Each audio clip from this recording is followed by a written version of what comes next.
I think it's being okay with who you are as a leader and accentuating who you are as a leader, because there are people who will follow every type of leader, right? And so how do I make sure that I lean into who I am while I also continue to say, where do I want to go and how do I want to get better? You're listening to HR Superstars, a podcast brought to you by 15Five. On this show, we talk to strategic people leaders who are making a meaningful impact in their organizations and shaping the future of work. So get ready to be inspired and discover the secrets behind building high-performing teams and fostering a culture of growth and thriving. The future of HR starts here. Hi, and welcome to the HR Superstars podcast. I'm your host, Karina Young, and we're here to connect with the world's leading innovators in the HR and people ops space who want to get real with us by sharing their life stories, actionable insights, and practical advice to help you on your journey. Today, we are lucky enough to connect with another practitioner in the world of HR people and culture. I'm excited to bring Susannah Robinson into the show today, who's got a real passion for helping businesses, and that's really translated into her founding and leading Partnership for Talent, where she's using her expertise and real-world experience to get tangible business results through exceptional org design and employee engagement.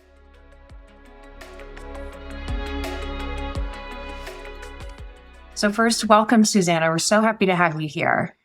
Thanks so much, Karina. I'm super excited to be here.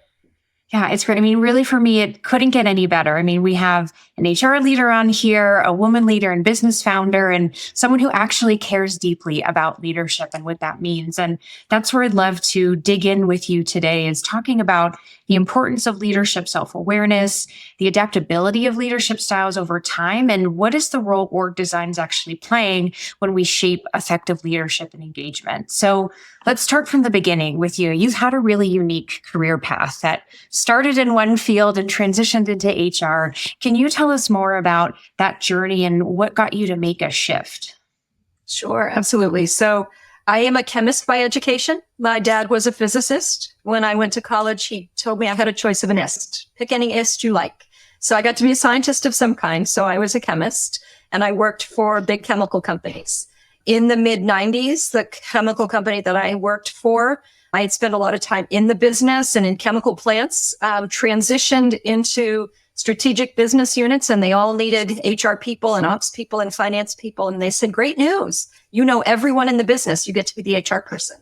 And I said, I'm kind of hoping that's not the qualification, but in those days, that was it. And so it wasn't necessarily that I chose to become an HR person, but that was what I was asked to do by the organization.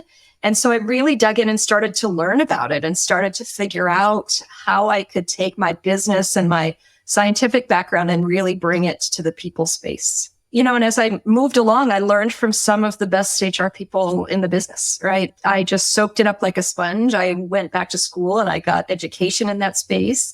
And, you know, I really knew the business. And so I was able to connect with people in business terms, but really focus on helping the business and helping the employees be able to really move forward. Well, it's so interesting because you're, I think, very much ahead of the curve on that, right? Where the people function is going today and being really a strategic partner to business and people is much newer. So you were, light years ahead of us. As you were first getting into the people space, were there any unexpected parallels between the world of chemistry and science and all of the ists and what you were doing now on the business and people side? When I started in the chemical plants, I spent a lot of time doing safety training and training around how the chemicals worked and those types of things. And what I found was that work, although many people sort of thought of it as transactional and something that had to be done every year, really was giving the operators and the people in the plants the tools they needed to do their job well. And to me, that was the parallel, as HR's role was to be able to create tools and processes and support that helped people do their job well. And so nobody comes to work really saying, oh, I'm not really feeling like doing a good job today. They really want to do their job well. And so our ability to give them that support to help them do their job well was really, to me, where that parallel ended up. What then prompted you to move from that part of the corporate world into starting your own business and diving deeper into kind of the area and world of org design, engagement, and leadership?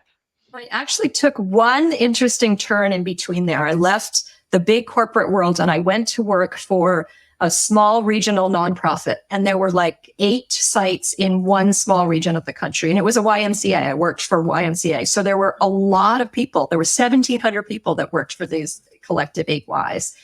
And what I recognized is there were 1,700 people, but only about 100 of them were full-time people. So they never really invested in HR people. And so their teams didn't have the support that a big company would have. And what I recognized as I started to talk to people is this was pretty normal for a small or mid-sized company, is that if they could afford a full-time HR person, it was oftentimes at a coordinator or a junior generalist type of level. Or if they got strategic support, that person didn't necessarily want to dip in and do the day-to-day. And so I said, oh, there's a really interesting business opportunity here. And I'm the type of person, I believe in the world. There are people who love to build things and people who love to run things. I love to build things. And so I started my own company about literally going out and becoming a fractional HR person for a lot of these small companies, or providing org design, really strategic support. And what I figured out is they don't need it all the time. And they really can't afford a $250,000 CHRO. And so how do I put together a bunch of these small companies to really be able to give them the benefit of a big company HR team?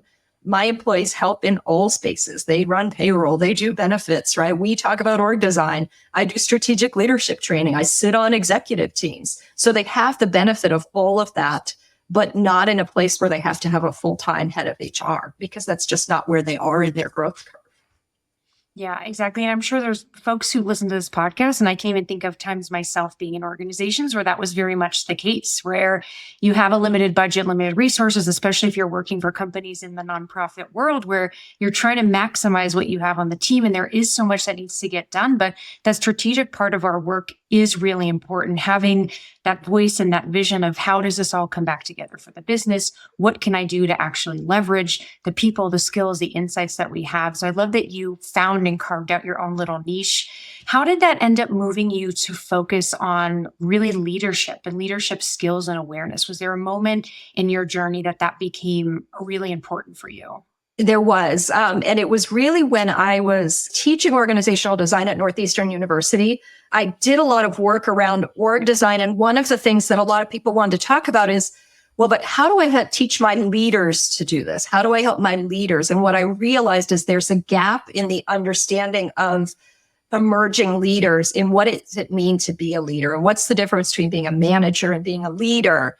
And how can I help people to develop that and become more confident? Because oftentimes poor leadership is because they don't have the skills or they don't have the confidence to simply go out and try and realize it's going to be okay if you misstep here or there. But people are more willing to accept that if you're being vulnerable and you're being genuine and you're really trying. And so how do we train people to think about what their vision is for being a leader, and how do you continue to grow in that space, and really being able to help people along that leadership journey? Because without that, none of the HR strategic business supports is going to translate into business results, because it has to be done through the people of the organization.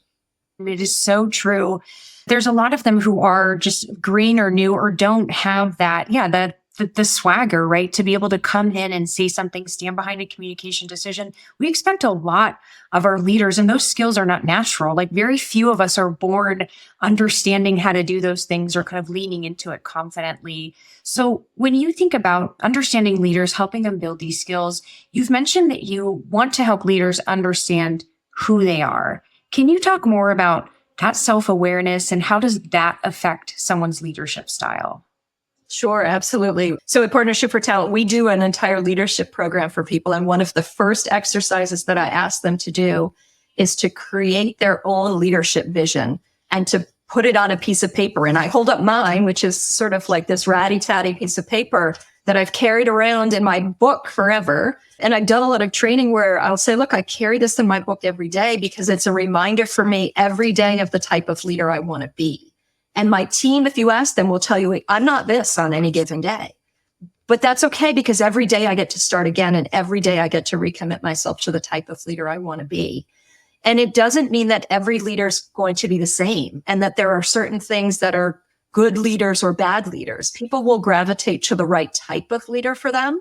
And it's okay to know who you are and who you aren't as a leader, and be able to put it on a piece of paper gets you the ability to migrate that and change that as you grow, right? I can cross something off and say, well, that's not really me anymore. I don't want to be that anymore. Or add a couple of little words that say, I've sort of rethought this and it needs to be this more. And to really be able to articulate for yourself, what's that mean for you? So that you can articulate it for your team. So your team can decide, this is the person I want to follow or it's not. And they can hold you accountable for being that type of leader. You've given the permission for them to hold you accountable for it. How do you actually get leaders to think about that? And I'm curious to even how that has changed over time. I think now there's so many more conversations around our own self-awareness of who we are and taking accountability for things. Doesn't mean everybody's doing it. Anyone who works with managers knows that. But how do you even get people started on that kind of a self-reflection and to engage in a real way about it and actually get committed to owning who they are as a leader? Right. And I think part of what we do is say, okay, who do you admire as a leader? And it doesn't have to be someone who is seen as a leader in the broad sense, right? A lot of people say, well, I admire my mom. And I'm like, okay, why do you admire your mom, right? What are the things about her that you pull out? And so they will pull out a couple of things. And part of it is getting them to understand these can come from anywhere. Right. If you would look at my leadership vision, some of it comes from Cinderella. Cinderella once said, have the courage to be kind, right? It takes a lot of courage to be kind, but you can pull it from different places. And it's simply thinking about what do you want to be as a leader and putting aside the sort of general principles of what makes a good leader or a bad leader. I love it. I remember you're making me think of years ago, I had a coach and we were talking about something along these lines. And his advice to me was, when someone walks into a room, when you walk into a room, how do you want to make people feel? And who's someone that you look up to and how they feel? And my first answer was Beyonce. If I can make anyone feel a fraction of that love and energy and passion and commitment, like that's what I want. And even if it is like a stretch goal, it's still just, figuring out what is it that's important to me? What are those things I see in other people that inspire me or connect with me? And even like then using that to kind of take it down a few steps and figure out, is it Cinderella? Is it someone else in our family? Is it our friends? Is it other role models that we've kind of encountered throughout our life? So when you're working with managers and leaders and going on this journey and they're figuring out who are their inspirations, what's kind of that base layer of what they want their leadership style to be, how do you help them translate that into actually supporting their teams and to really changing how they work together, how they set expectations, and how they lead day to day? I try to get them to do two things. One is to show up authentically, and the other is to show up consistently. And so what I try to get them to do is to take what they've committed on the piece of paper and say, okay, of this, right? Because I asked you to be sort of transparent and open and put everything on the paper. What of this are you willing to share with somebody, right? So pick a couple of things that you're willing to share with your team. And that creates a vulnerability and authenticity with your team that then allows them in. It makes them see their leader as less the manager and the boss and more of a human who's continuing to try to improve themselves, just like they're asking you to do. And so really being able to be comfortable, I've done this for a long time, so I'm comfortable sharing the whole thing with my team, right? Here's what I am. Here's what I'm not, guys, but here's what I'm going to be for you. Be comfortable sharing a couple of things with your team and create that trust and create that vulnerability. And then show up consistently. People need to know what to expect of their leader because they will bring you things that are difficult and they will bring you things you don't want to hear if they know what your reaction will be consistently. I have had general managers say, I'm going to come to you. I know you're going to be mad. And they knew I was going to be mad because it was outside the bounds of what I had told them was acceptable. But they were willing to bring it to me because they knew how I would react, because not everything was there. There was a very clear space of where I was going to be irritated with them and where I wasn't going to be irritated with them. And so that ability to show up authentically and ability to show up consistently builds trust. And over time, that will help your leadership. Exactly. Yeah. There's no surprises, right? When they come to you, whether it's the good or the bad or somewhere in between.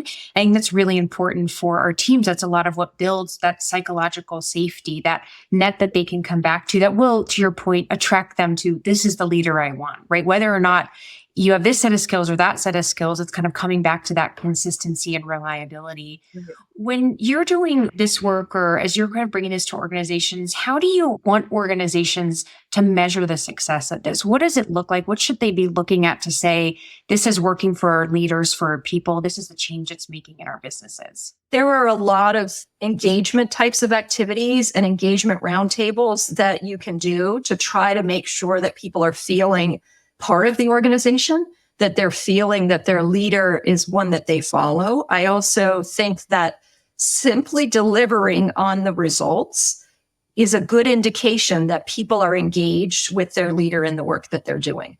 And so I'm a big believer that HR is not done for HR's sake. HR is done to drive the results of the business and to improve how people are contributing to the business. I believe people need to understand, where do I fit? How can I contribute, and where can I go in an organization? And once you've got them to understand those things and you have your leader focused on having engaging conversations with those will drive the business results. And so if an organization is focused on making sure their manufacturing capacity is stood up appropriately, how are we measuring where we are in that space? Are people delivering on the results? If they're not, are we understanding it's because of disengagement? Are we understanding that perhaps they're not understanding the leadership and what they're supposed to be working on? And so to me, watching what the business does and whether it's meeting its goals is a pretty good indication of how your leaders are doing in the organization. Yeah, I love that. And I think it's just been a big shift for HR leaders, is really helping make that connection between the work we do. And sometimes it's hard because that work it's a long game, right? Like leadership development, these things isn't just a 1 month, one session and we all do it and we're better. We have to be working toward that and make that connection. The same way that I think businesses are learning to look more deeply internally at the health and well-being and engagement of their people and understand, if we're not delivering on these manufacturing goals, if our sales are down, if our engineering team is missing milestones, what else is happening more deeply on a people level than just a technical roadmap level that is stopping us? And I think that leadership and what are leaders doing, what are the communities they're building, is a big part of that business ROI. So you've worked with leaders, you're helping them find this kind of self-ground, they're creating their page. How does that page change over time? Like, what do you expect? Should it change over time? You said you've had your board, your paper for a while. What does that really look like? Yeah. So, mine is, there's a bunch of things that are typed out because that was the formal leadership style I was going to have. And then I've got other things that are written in little scribbles and stuck on the top and a sticker here and there. To me, it should change over time, right? You become more mature in your professional development. You become more mature in your age and your wisdom and your experience in life. What I notice with leaders is, as they grow in their careers, they actually become more what I call balanced, right? So if you look at some of these behavioral assessments, like a DISC or a predictive index, they're all based on sort of a circle with quadrants. And you can see in younger leaders or newer leaders, they're more extreme in where they sit in those quadrants. Whereas as you look at them as they move up in the organization, they come more to the center because they recognize the importance of patience and they recognize the importance of delegating and being less selfish and trusting and really being able to trust your functional experts and become more of the leader. So I think it's super important for leadership and your leadership style to change over time. It doesn't mean you have to take big pieces out, but it sometimes means you add things. It sometimes means that you emphasize one thing versus another, and that you recognize that maybe your leadership style was a little greener when it started, and that's okay, right? And that you have learned over time. Tired of high turnover costs draining your resources? 15Five's performance management platform helps you find and act on employee turnover risk before it's too late. From continuous feedback loops to manager coaching and training that improves role clarity, recognition, and retention. Learn more at 15five.com or click the link in the show notes. What does that look like for you? When you look back on your leadership style, what has really changed the most over the years? What are some of the growth areas that you feel most grateful for now? I worked at Cabot Corporation for 19 years, right? And my first leadership experience was when I came back from maternity leave and I had my daughter and I was put into a big leadership position. And I did the best I could at the time, But I recognized as I was leaving Cabot, I literally went back and apologized to the first team I had and said, really sorry you had to deal with that great leader, right? Because what I wasn't trusting of the functional expertise of someone else, even though I didn't have it. I felt like I needed to be the functional expert and the leader both, right? I wasn't as sort of patient as I would like to be, right? And so those types of things of just creating a little bit more balance and a little bit more understanding that oftentimes that there are very few things we do that cannot be undone, right? And so when mistakes happen, which they will, let's recognize that we need to figure out why, but then we need to just go problem solve it and not make a federal case out of every mistake, because that's where we all learn. That's where the leader learns. That's where employees and teams learn. And so sometimes that sort of crisis approach, I learned to say for a crisis, as opposed to everything was a crisis. Yeah. And that can be hard for managers, I think, to move out of that crisis mode because, I think for coming back to your very first part of this story, right? When you were picked and chosen as, everybody, come be in the people function.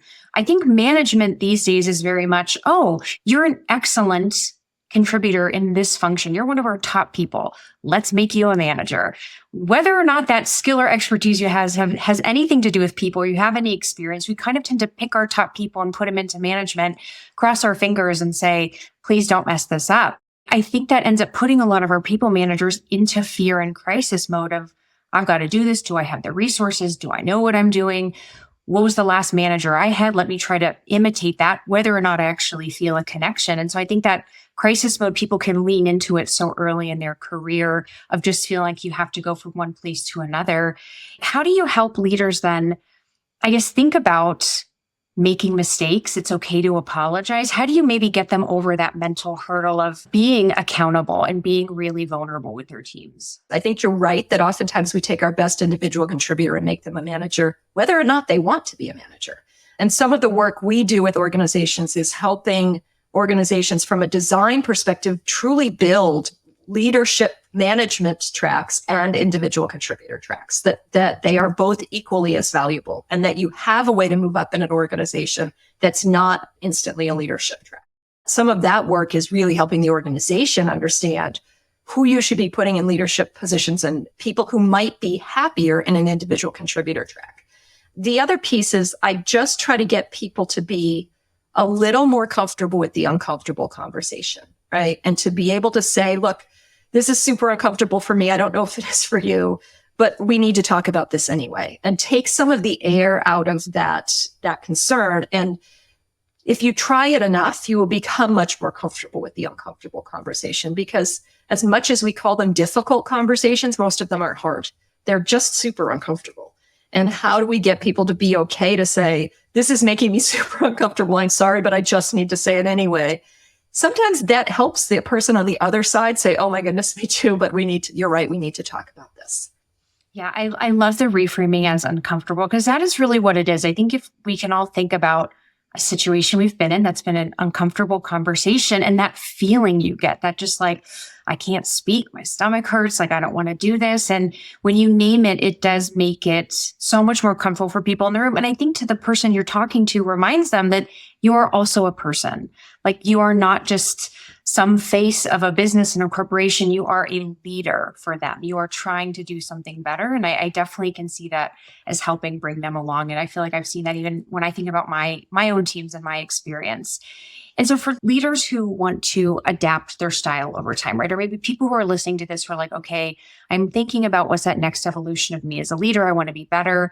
How should leaders think about balancing those core values, those things that are really true in their heart, that are who they are, versus the things where they can change and adapt and grow? Like, how do you do that without losing that sense of self that you need to be a great leader? I do think you have to be dedicated to understanding your core values and sticking with those.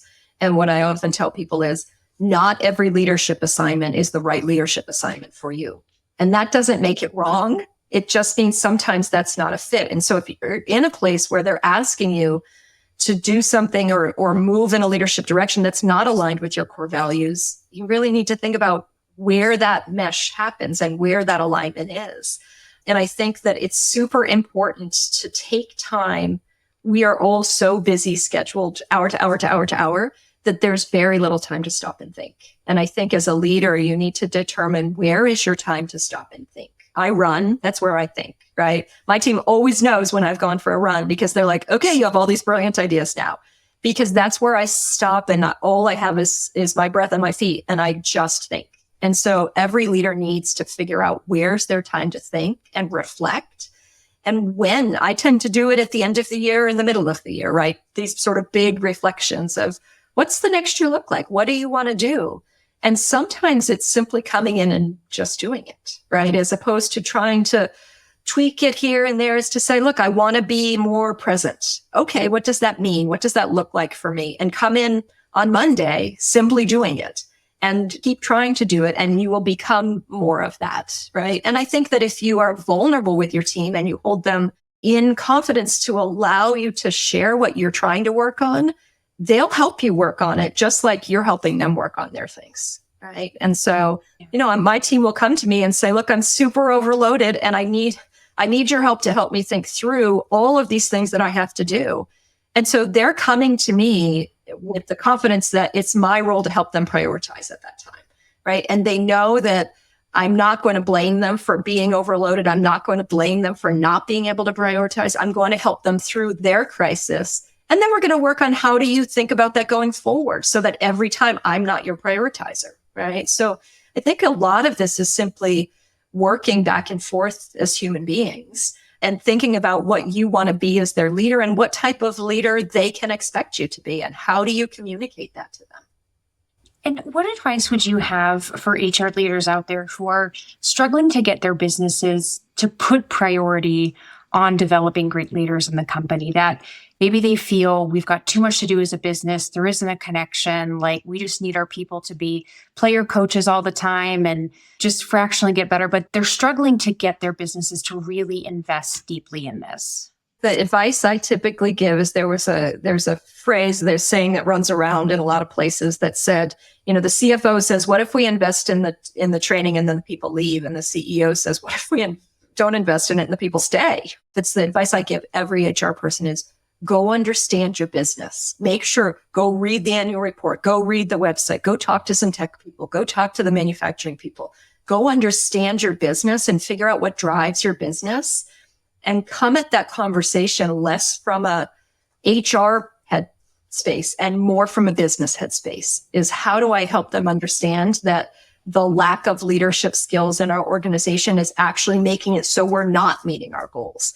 And maybe we don't have to do the big, huge program, but we can make these incremental pieces that when you sit down as the HR person, you say, if I can do this increment and this increment and this increment, lo and behold, after 18 months, I've done the whole big program I wanted to do, right? How do I make it work as opposed to really sort of pushing against the fact they don't want it to work, but helping understand how those skills will actually drive the business and how lack of those skills is holding you back from achieving what you need to achieve.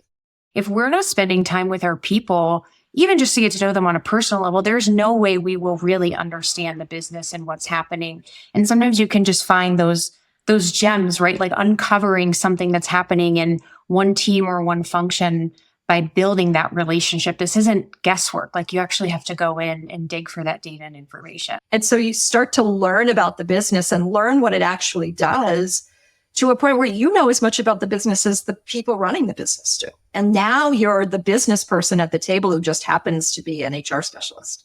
Exactly. That is, and it's actually a very interesting parallel to what you are teaching through your leaders is you actually going out, building these relationships with individuals in the company. They now know what to expect from you. They have that safety and connection of, oh, this is what the people function does. People function is interested in who I am, what am I doing, what's working, what's not, instead of whatever stereotype or idea they might hold in their head. It's like you actually are putting a face to that. And now you've taken like that experience of yours and brought it out to leaders in all functions and all organizations. I think that's a really beautiful kind of parallel of where that's taken you in your career. The advice I always give people who are newer in their careers is take every opportunity you're given and figure out what you're going to learn from it. I spent 6 years in investor relations. No one would have expected a chemist and an HR person to spend 6 years on Wall Street. And that's what I did because it was an opportunity that was afforded to me. and I had super access in the company. I knew so much about the business. So when I came back to HR, every business, when I sat at the table, I was involved in the business conversation, right? I wasn't just there for the HR part. There's a lot of conversation about how do I get a seat at the table and those types of things. And I think it's less about someone giving you a seat at the table and more about you embedding yourself in the business itself. And then you just become a natural part of the table. You're just the business person. Exactly. Yeah. You're in it. But yeah, I think at times there can be that feeling of, well, I want this seat. How do I get this seat? Well, it's like, well, if you want to be there, you have to be ready to be a part of the conversation and the decisions and come with the context. Like you have to be prepared to be in that. There's work we have to do as HR leaders to broaden our understanding of any business and how organizations work. I mean, I think about that. Who I was in the very early days of my career and what I knew and understood about business was like a tiny speck of sand. I had no clue. And that's when I think about how I've changed as a leader. I'm like, man, I feel like I'm such a different person in the ways that matter to being effective, even though that core part of me is still the same, right? Like actually seeing that transition. Absolutely. And I think that it's, the nice thing about being in the HR function is that as you go from business to business, the people function is reasonably consistent, right? You're simply learning about a new business and how we take our tools and our systems and our process and support to help drive that type of business. When I went from a chemical company to the YMCA, the COO was like, how in the world are you going to learn? How are you going to translate that? And I said, well, I need some time to learn what this is. And what I did is I got my car, I drove around to YMCAs and saw what they did. Right? And by the time that I left the YMCA, when the COO went on vacation, his executives called me if they had questions because I knew as much about the operations and I was such a close business partner that they knew I would answer questions similarly to the way he would answer questions. And so it's simply the dedication to embed yourself in the business and really want to learn about the business. I love that. So, Susannah, what are the things that you are still working on as an evolving leader? What is it that you're doing day-to-day? I mean, you're helping organizations, but how do you still make time for yourself to continue to be a great leader? I always work on calmness and patience. So I was coaching somebody the other day and they're like, well, you're just so measured and thoughtful. And I said, well, not always, Melanie.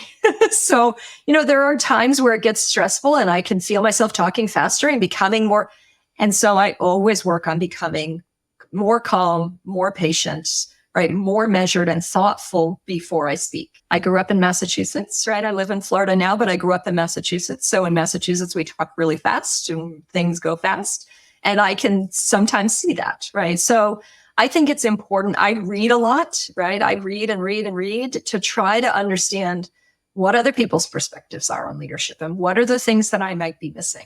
And how might I continue to evolve my style and my approach?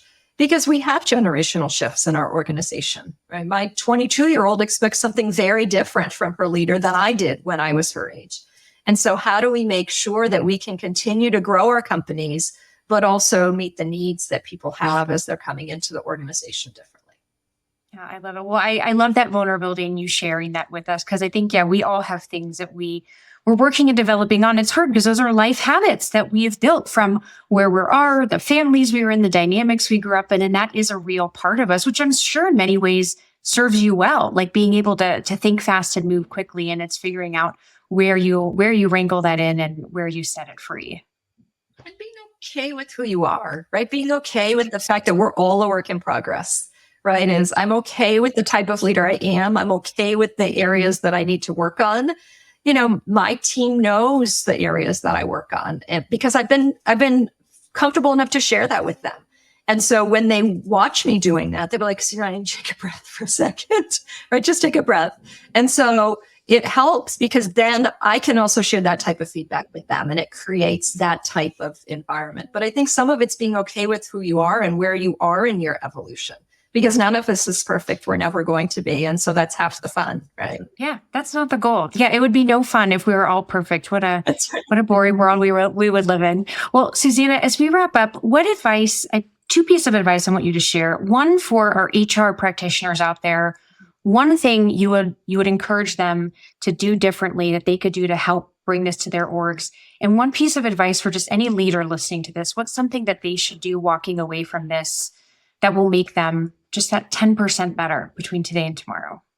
The thing I would encourage the HR team to do is to do this for yourself, right? Is to think about what your leadership vision for yourself is and commit it to paper and add to it and take away from it. But when you do it for yourself, it gives you a sense of how you can then translate it to your leaders in the organization. And it gives you an ability to more quickly assess a leader from the outside, to understand where they are in their journey and what things they might need to work on. So I always encourage, when we do leadership training and an organization has an HR person, I always throw the HR person in is, okay, we're just throwing them in. You're not paying for that one, but we're throwing them in because I want them to be engaged and involved in what their organization is doing relative to this, as opposed to it being something their leaders are doing. And now it comes back to the organization, right? I want them to see how it all fits together and that they are as much of a leader as every other leader in the organization. For functional leaders, right, business leaders, I would say that making sure that you are having authentic conversations with your team and seeing yourself, you're part of the team you lead and part of the team you're on, is really, how do I show up for them in an authentic way? And how do I show up for them in a consistent way? And even if you can only identify those two things, that helps you to start to build on thinking about the type of leader you want to be, right? Think about where my strengths are and where I need to continue to work. Because I think there's a lot more information out there about leadership than there has been. And there are a lot more people's books and articles to read about leadership. So you can say, I love that part. Oh, I don't like that part at all, right? Is how do I take those types of things and be okay with being who you are, right? There's a lot of, unfortunately, sometimes in Facebook and LinkedIn and all these things, you read about the good leader and a bad leader and the right type of leader. I think it's being okay with who you are as a leader and accentuating who you are as a leader, because there are people who will follow every type of leader, right? And so how do I make sure that I lean into who I am while I also continue to say, where do I want to go and how do I want to get better? Yeah, I think that is just the crux of all of this is just that everyone has the capability to be a good leader with everything you have today, right? We need to maybe refine some skills, wrangle things in, let some things free, but you have that in you and you should be a you kind of leader. I say this to folks. I've, met with people on different teams that I've led and they're like, well, I want to do this like you do. What if I just did this? And I was like, don't be like me. Please do not try to be a copy of me. I am in no way an ideal or perfect leader. Like if you want to work on a skill set together that I might excel in, great. But let's actually figure out, who are you as a leader? Like, what are you going to bring to the table that's unique and valuable that people will see? We just need to kind of shine that light on. So I think those are two incredible pieces of advice. And will you tell our listeners, where can they get in touch with you? How can they find out more if they're curious about bringing this leadership, self-awareness, and org design into their company? Sure, absolutely. I would say two ways. One is you could go to our website, which is partnershipfortalent.com, all one word. And the second is that my book is available on Amazon. It's called Beyond the Boxes and Lines. And it is helping to translate organizational design into how you actually drive business results and employee engagement within the organization. Oh, I love that. I'm definitely going to check that out. Thank you so much, Susannah. Again, it was such a joy to have you here and dive into all things leadership and development and awareness today. And I look forward to seeing what I do with what you shared and what our listeners do and take away with this. Excellent. Thanks so much, Karina. I appreciate the time very much. Struggling with churn of your top performing employees? Reducing employee turnover can't happen overnight. But properly designed employee experiences can predict and prevent turnover and ensure your top performers stay at your organization and contribute to its ability to thrive. If you want to learn more, check out 15.5's ebook, The HR Leader's Guide to Reducing Regrettable Turnover. You'll learn the different types of turnover, how to define regrettable turnover and what drives it, and how to keep your top performers around longer. The link is in the show notes.